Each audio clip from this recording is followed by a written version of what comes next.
अस्सलाम वालेकुम नाज़रीन। नाज़रीन, आपने देखा है कि पाकिस्तान की सियासत में वकला का हमेशा किरदार रहा है। आजकल भी वकला का किरदार ख़ास अहमियत अख्तियार कर गया है। आपने देखा है कि चंद दिन पहले ही एक सेमिनार हुआ था। उसके बाद मुतअद्दिद सेमिनार हुए और अभी कल भी एक सेमिनार हुआ वकला का, जिसके अंदर पूरे पाकिस्तान के वकला नुमाइंदगान ने शिरकत की और तहरीक चलाने का ऐलान किया। दूसरी तरफ आपने देखा कि चेयरमैन तहरीक इंसाफ ने लतीफ़ खोसा साहब के घर जाके मुलाकात की।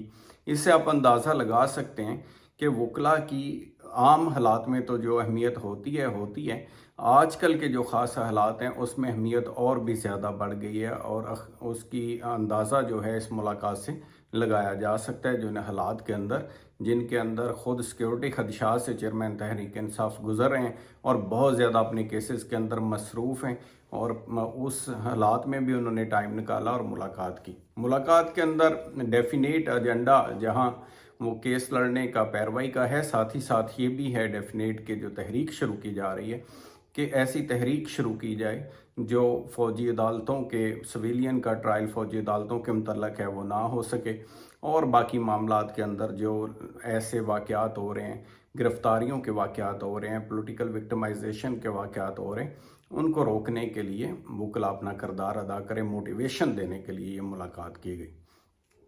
अब उसके क्या नताइज निकलते हैं और किस हद तक ये जो तहरीक है वकला की वो आगे बढ़ती है और अफेक्टिव, कारआमद साबित होती है, वक्त डिसाइड करेगा। क्योंकि हमेशा जब भी तहरीकें वकला की चली हैं तो वो ज़्यादातर आमरों के ख़िलाफ़ चलती हैं। जमहूरी दौर के अंदर वकला अक्सर तकसीम हो जाते हैं क्योंकि हर जमात के अंदर वकला होते हैं, लेकिन ये क्योंकि ऐसी काज है जिसके अंदर स्प्लिट काफ़ी कम है और नुक्ते के ऊपर अक्सरियत की राय जो है वो एक तरफ है, और इसलिए चांसेस मौजूद हैं कि ये मूव जो है आगे जाके ज़्यादा अहमियत अख्तियार कर जाएगी, मूवमेंट जो शुरू हो रही है वकला की। तो दूसरी तरफ एक और अहम मुलाकात आपने देखा शुजात और परवेज़ लाई साहब की हुई जेल के अंदर।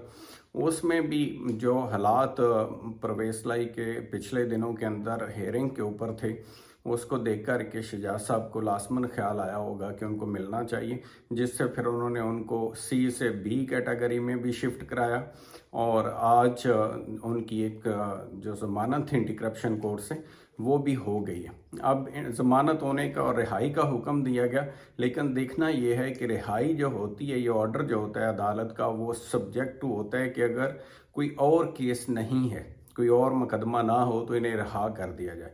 अब मुकदमात रिपोर्ट हो रहा था टीवी के ऊपर कि एक और भी कोई ऐसा मुकदमा मनी लॉन्ड्रिंग का जिसमें मोना सलाई, परवेज़ सलाई साहब और उनकी सारी फैमिली शामिल है, वो एक और मुकदमा भी दर्ज कर लिया गया है। लिहाजा रहाई डेफिनेट उन मुकदमात से भी मशरूत होगी और लेकिन ये आपने देखा कि पहले भी दो मुकदमात में परवेज़ सलाई साहब लकी साबित हुए, जिनके डिस्चार्ज ही अदालत ने पहली तारीखों के ऊपर कर दिया था।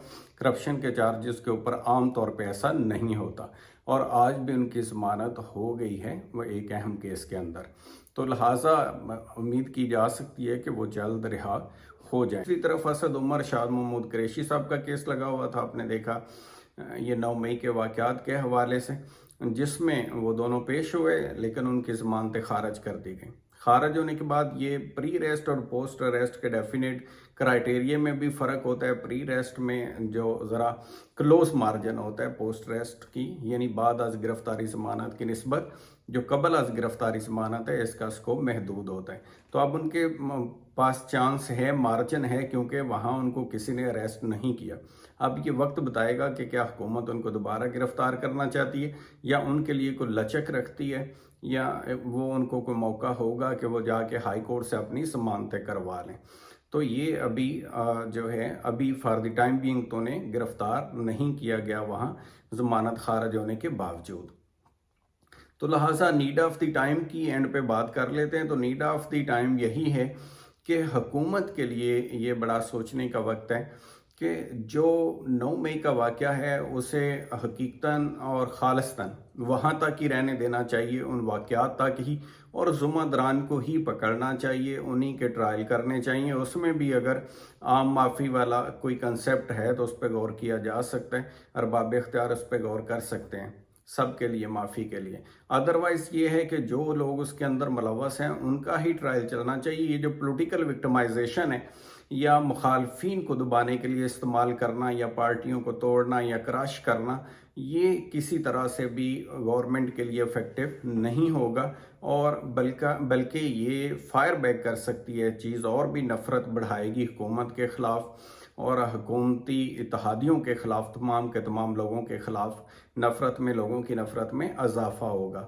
تو لہٰذا اس چیز سے گریز کرنا چاہیے، اور اس کے اندر حکومت کو اپنا ہاتھ پیچھے کھینچ لینا چاہیے۔ اس میں لوگوں کو تحفظ دینا بلکہ حکومت کا کام ہے، نہ کہ ان کو وکٹمائز کرنا۔